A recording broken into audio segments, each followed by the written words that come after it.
రెండు ఉంటాయి. మానవులు చేసేది కూడా కింద యంత్రం పెట్టి పైన బింబాన్ని పెడతారు. అది వచ్చేసేసి యంత్ర ప్రతిష్ఠ అంటారు. వాయు ప్రతిష్ఠ అంటే దేవతలకు ఋషులకు మాత్రమే సాధ్యం. అది ఒక ఇక్కడ కూర్చొని ఒక ఆకారాన్ని చేసుకొని ఆకారంలోనే జీవితంలో పోసేటువంటి వాడు ఈ యొక్క దేవతలు ఋషులకు మాత్రమే సాధ్యం. ఆ విధంగా జమదగ్ని మహర్షి చేత ప్రత్యక్ష లింగం కాబట్టి శంకుల మఠం అన్నటువంటి పేరు. ఈ యొక్క కనక సురభేశ్వర కోన ఎందుకు వచ్చిందంటే కనకం అంటే బంగారు, సురభి అంటే అవు. పూర్వం బంగారు వర్షం కురిసిందనే పురాణ గాథ. ఒక గోవు చేత ఏర్పడే లింగము కాబట్టి అందుకు కనక సురభేశ్వర కోన అని పేరు వచ్చింది. ఆ విధంగా కూడా ఈ క్షేత్రానికి 3 పేర్లు ఉన్నది.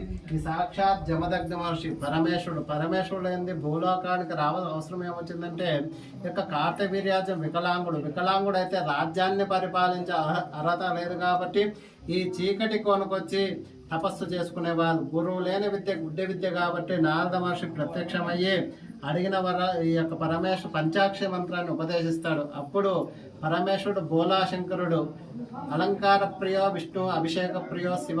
ఒక చెంబు నీళ్లు పోస్తే సంతోషపడేటువంటి వాడు శివుడు. అలంకార ప్రియ ఎంత అలంకరణ చేస్తే అంత సంతోషపడేటువంటి వాడు ఈ యొక్క విష్ణుమూర్తి.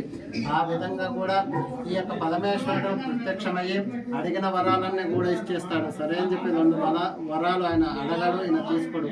ఆ 2 వరాలు ఏమిటంటే ఒక గోవు చేత ఒక బ్రాహ్మణ చేత మరణం తప్పగా మిగిలిన అన్ని వరాలు కూడా తీసుకుంటారు. సరే అని చెప్పి రాజ్యాన్ని యథాశక్తిగా పరిపాలిస్తుంటారు.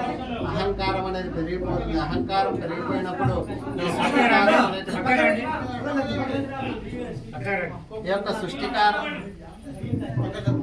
ఈ యొక్క సృష్టికారకులైనటువంటి బ్రహ్మ విష్ణు మహేశ్వరుల దగ్గరికి వెళ్ళి భూలోకంలో అడిగిన వరాలన్నీ కూడా ఇస్తున్నారు.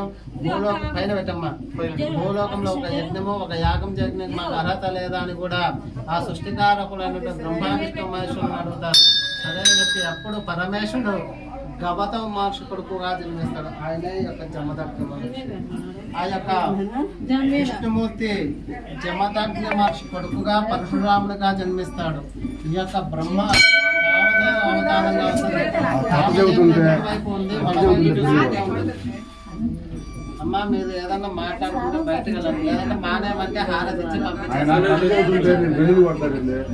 ఆ యొక్క బ్రహ్మ కామధేను అవతారంగా వస్తుంది. కామధేను వెన్నుపైపు ఉంది, మన వైపు చూసినట్టే ఉంటుంది.